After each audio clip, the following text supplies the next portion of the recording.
So I do mainly I've done mainly residential, and I'm transitioning to commercial. But most of the work that I have to show is most of the work that I have to show will be residential and very unique and customized homes.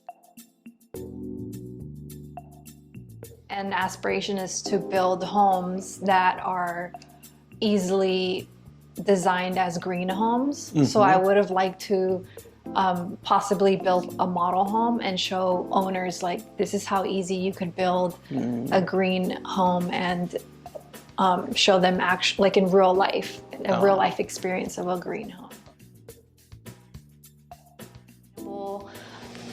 Independent homes that don't rely on the city's grid to basically run, and then show them to potential homeowners who would like to see it in person, live in it, think about the things that they would want to apply to their homes, and make it as easily accessible and easier for them to imagine, because a lot of them don't understand until they actually use it and understand the function.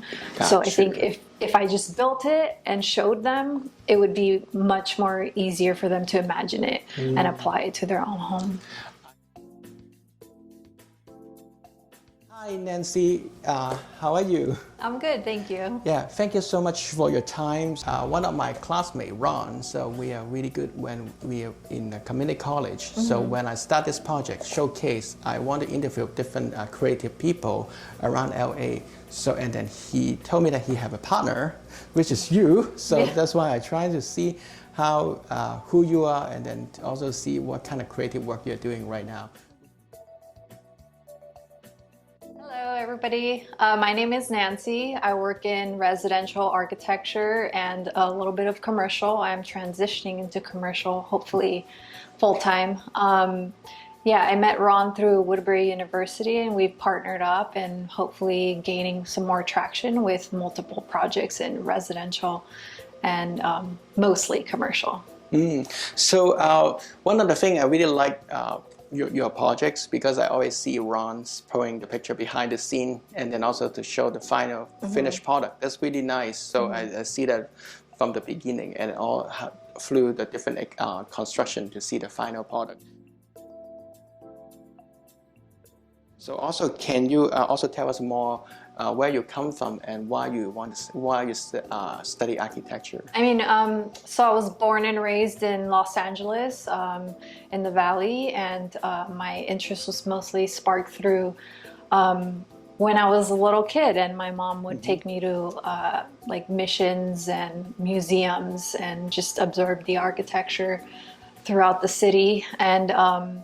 And I started studying architecture in high school at John F. Kennedy, and then moved into, what was it, Valley College and Pasadena City College, and transferred into Woodbury University. Oh, nice. So, wow, you're from PCC. Yeah. So PCC, one of the competitors. Yeah, it's a pretty intense program. Oh, really? So can you tell us a little bit more about the program in PCC? Yeah, so it was a 2-year program, and if you advance well enough, you can skip over 2 years and go into the 3rd year. I chose to skip over the 1st year and go into Woodbury during the second semester, 1st year. So I didn't want to wait too long, so I just skipped ahead and transferred. A lot of my classmates, they also transferred to Woodbury, because Woodbury have a lot of good connection with different schools. They have really good transfer program to help the students speed up the process to go through the education. Right. So can you also share about what is your application process about between Woodbury, between PCC and Woodbury? Yeah, so they just wanted some sample work on portfolio work of your past courses, and then transferred, and you just transfer in. It's not so easy. You have to have a GPA and all that stuff. But. Got you. Yeah. So yeah, one of the benefit for architect student, because a lot of time we spend so much energy on studio, right? So we do not have time to maintain a good GPA. So Yeah. portfolio is always a helper for to finish the portfolio school. is the one that pushes you over. Exactly. So also when you transfer to Woodbury, what is the difference between your college and the university? I think it was mostly the schedule. I went from part-time to full-time, and the studio probably took up the majority of my time. But I did manage to, you know, just like everybody else, we managed to pull it off and do well in studio and just push forward. But as soon as you probably reach around third, fourth, fifth year, you see the classes are getting smaller, like your less friends are appearing, and yeah, you just go through to fifth year. No. Nice. For me, I remember fourth year is the top semester for me. Fourth year? Fourth year, so because we get more structure, more detail. So, but also I enjoy fourth year as well because I like urban planning. So that's a fun semester for myself. Yeah, mine was third year. That was pretty difficult. It's everybody's difficult year because there's competition that's pretty intense. For me, yeah, actually the third year is also tough too because choose 3A and 3B. I'm not sure in how layout in your school. So we started to have a group projects. Every in the third year, I have to pick one classmate as my partner for the whole semester. This moment is not easy at all because we have different design philosophy, schedule, expectation. So, and then this was tough.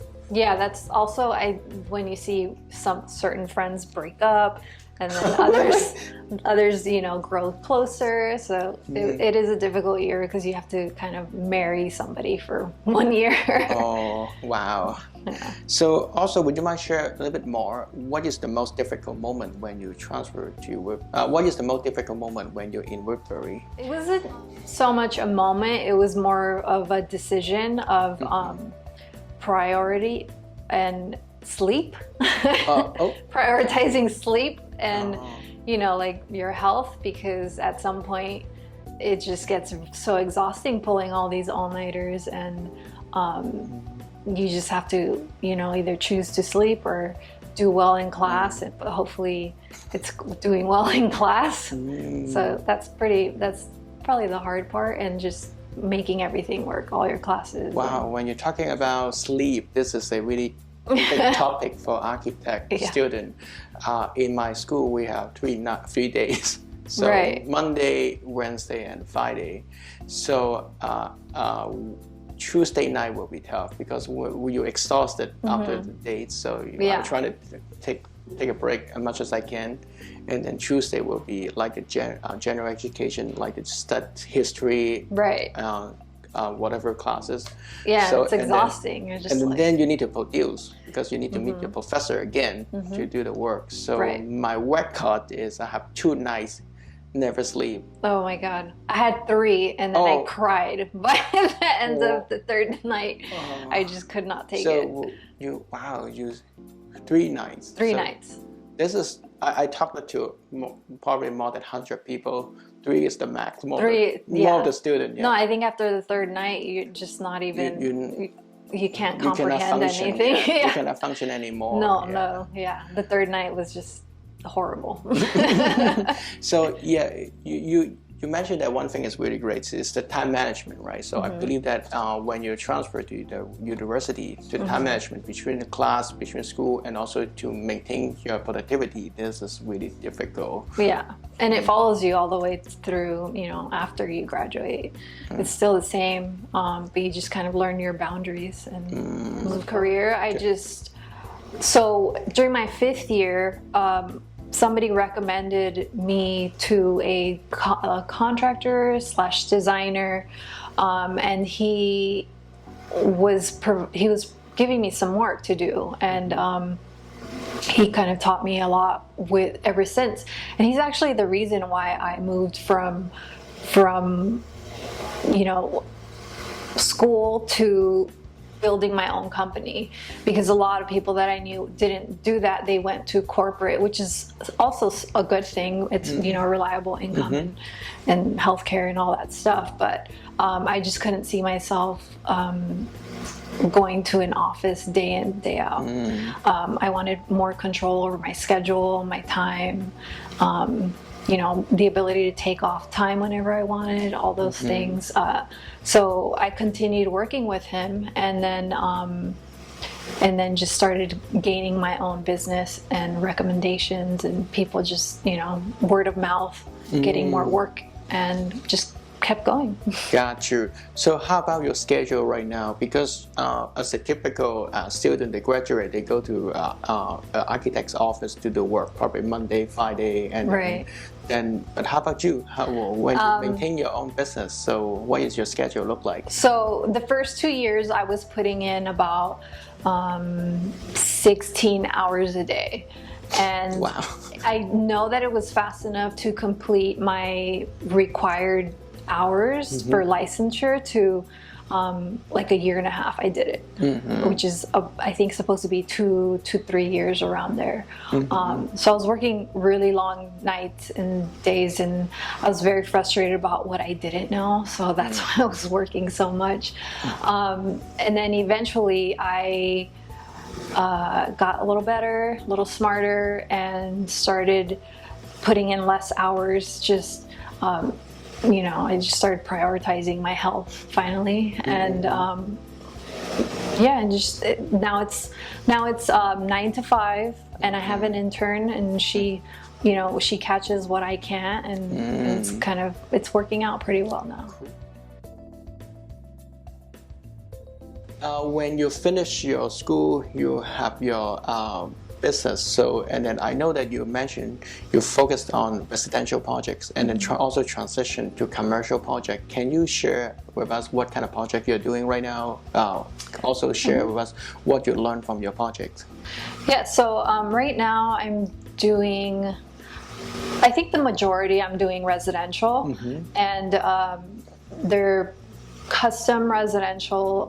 There's one where it's a 2-story ADU, and it has a storage underneath with a window connected to a pool. So if anybody were to go, you know, on the basement area, storage area, you can see straight into the pool, that one's pretty cool. I've done some open floor plan in Malibu, and it's literally just open floor plan, and there's a kitchen, and there's a pool outside, and it's beautiful, and it has very high ceilings.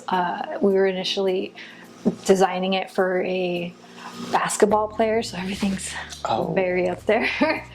Another one is, let's see, there's also a few fire rebuilds that I'm working on over in Agura Lake, I believe it's in the Malibu area from the Woolsey fire, and we've done a few of those, and it's in construction right now. So I'm going to project manage that during construction.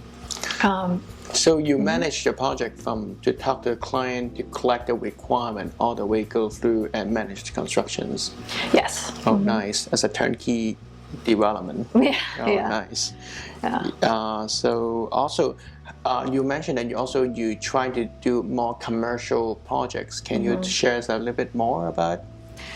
Yeah. So the reason I want to do commercial is just a larger scale, and I think it's something new for me to learn.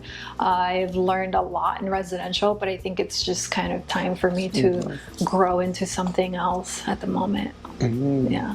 So also, beside the residential and commercial projects, you shared that with me earlier. So you have some interesting idea you want to develop in the coming future.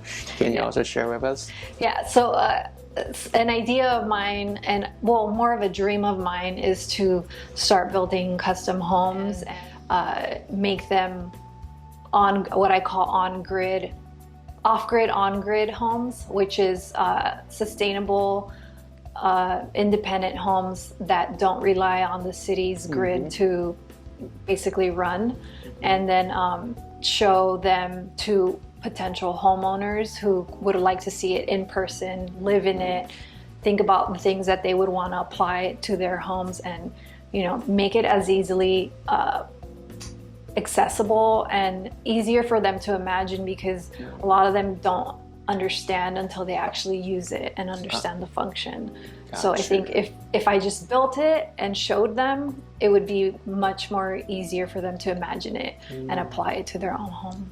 I see. So for the self-sustained off-grid housing, so you're thinking to do more prototype, right, to show different possibility to the client. Right. So also, can you share with us what is the trend you can see that it will be on this industry to develop the future housing?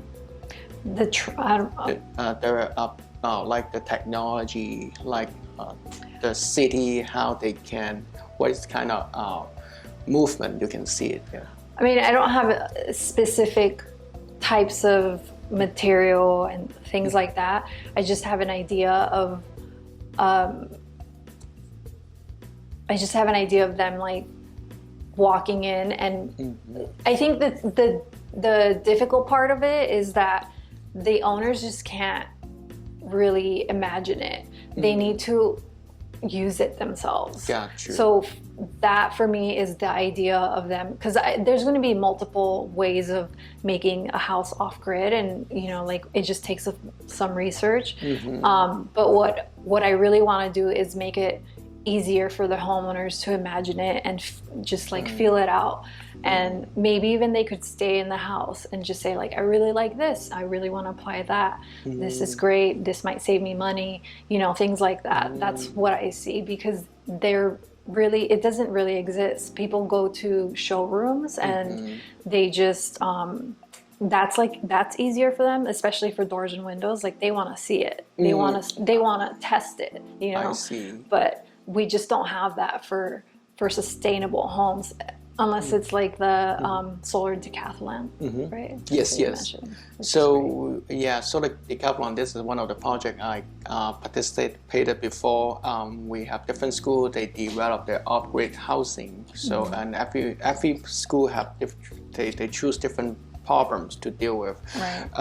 I think that in California, particularly in Los Angeles, to find a land and then also to get the power is a really good idea, because we have good sunshine, right? And then how you store the energy, how you can contribute to the city. Right. And one of the things, because right now everyone using like the electronic vehicle, right? So this will be a good addition for the owner to think about how they can use renewable energy to embed it to their house. Right, exactly. Yes. So also, do you think about to create, I know that to build a actual prototype maybe take time, but any other way you will think about to present this idea, maybe create a 3D models? I have been wanting to do a different type of presentation, because right now it's like 3D models, renderings, even just like on screen, so move it around and show them. But I would love to start doing the VR presentations where they can actually walk into their home or what it could be, and they could just make changes, and I just do it quickly on the computer.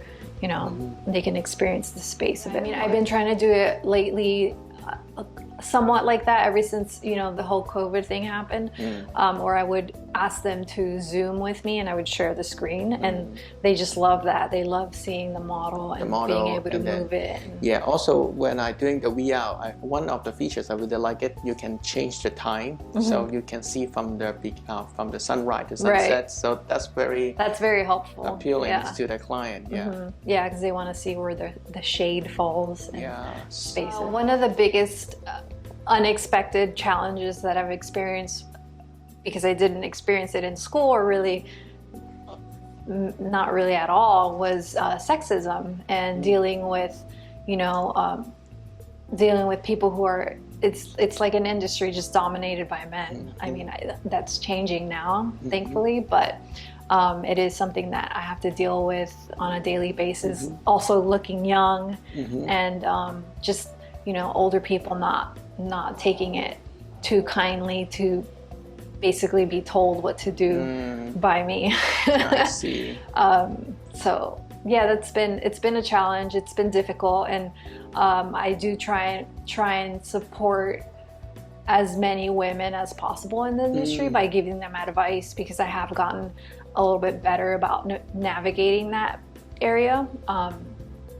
So, you know, that's just how I'm trying to make an impact in this sense, but I have grown tired of it. And sometimes I take a little bit of a backseat, sometimes, you know, I don't, and I just go full force where it's needed. And I work with a couple of young designers. They're female, they're very talented, but it's the process, right? Because you have to build up your accreditation in front of your team, so that they can trust your specialties. Because you maybe they're not used to work with this type of environments. Not only you need to work with them, they also need to change themselves to make this work out. Yeah, I mean, it's like double duty, having to work, just do my job, but then also figure out how to get this person to, you know, take my advice, or however you want to put it, like, so we can push forward and move the project forward. I always have to kind of like be careful about how I say things, and I don't think men have to do that. yes or no. I just found out that actually this industry is very emotional. Everyone is very emotional, right?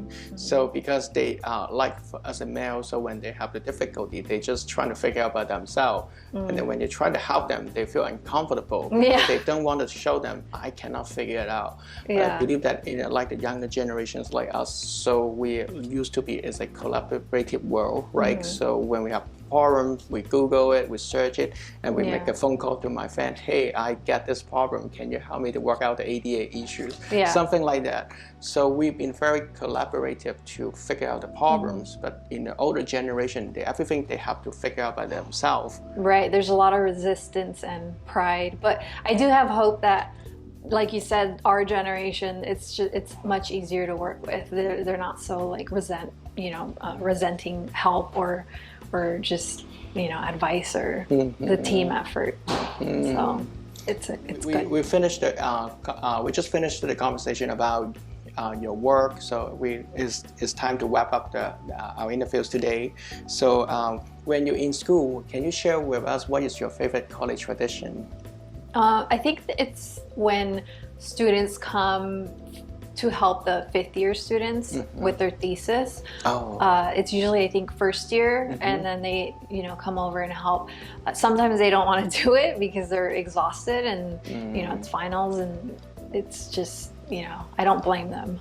It's exhausting, but I think that's my favorite because you get to see what you're going to probably work on when you're in your fifth year. And I do recommend students from the earlier years go and take a look at the projects that, you know, are done by the fifth years and upwards. Wow, actually I never thought about it, because this actually is a really great opportunity. You can learn from different people, because when you're helping them. So I remember when I was in my second years, I helped the thesis student to do some basic work, to cut some material, to paint the base, to put the models. And then, so even though this is very simple work, but that's remind me when I finish on my final year, I will do the same thing. I need to set up my show, and also because they need to coordinate with the student, right? So they always have to join. They have to join. This is the presentation. This is the model, and then to show you what is their expectation to put it together. So yeah, and I mean they even teach you tips and tricks that you could use throughout the rest of your years. Like I was learning Photoshop and Revit and all these things that I hadn't even touched on because I was still in the first year. So yeah, so that's really great help to learn some of the tricks, how to make your presentation pretty. Also, because we're both architects, right? So I think that you should have a different architect you like their work, and then they also have influence of your current practice right now. So would you mind share with us three of them? So there's Zaha Hadid. of course. And then I really enjoy going and studying the Frank Lloyd Wright architecture. That's probably like my most favorite because of the way he controls spaces and people, how they walk through them, and the feeling that you get from them. And that's, yeah. And then, I don't know, third one, I would say Richard Meier. Richard Meier? Yeah. Okay. I They're really also like good. Richard Meier. I asked for 10 architects. 8 of them, they come back Zaha Hadid. Yes. Yeah. So can you talk about She's pretty iconic. Yeah. Should be. I also want to create an episode to get all the people like Zaha Hadid. I want to say why you like her. Yeah. Why? I mean, you haven't seen what she's like. You haven't seen the same design anywhere. It's very new. It's fresh, and it's like futuristic, and the feeling you get when you walk in them, it's just like grandiose, and it's an experience. Yeah. Yeah. Do you have a chance to visit any of them? Well, the Frank Lloyd Wright architecture that's in the, like local, I've seen. I saw one of Zaha Hadid's in New York, but I don't know the name of that New one. York. Yeah. Okay. Yeah. But I would definitely like to visit some more. I should make that that priority, make some effort towards that. Yeah, you should. Yeah. I think getting started as early as possible while you're in school. I know it's difficult because you're juggling so much, but getting that experience while you're in school is very valuable for your own negotiation purposes. When you do leave school, like you have a little bit more knowledge than the rest of your peers when you go get a job or something like that. Learning to negotiate is very important. I think that's not taught, but I do try and help people with that. And then just knowing your boundaries in terms of work, like what you're willing to do and what you're not willing to do. But you just got to work really hard in the first 2-3 years to gain traction in terms of salary and position. So yeah. Great. So I know that a lot of people may want to know more about you. So how they can find you? My Instagram, it's HDZ Design PM. I have a Yelp, HDZ Residential something, HDZ Residential. And then and I also have a LinkedIn, just my personal work. It's just Nancy Hernandez. Okay, nice. So I will put her contact information under the comments area so that everyone can find her if needed. So, okay, thank you so much for your time, Nancy. Thank you. That's Thanks a for really having great me. conversations. I know that next week will be the Memorial Day holidays, so wish you have a great weekend. Bye. Bye. All right. Kind of a background person, Ron.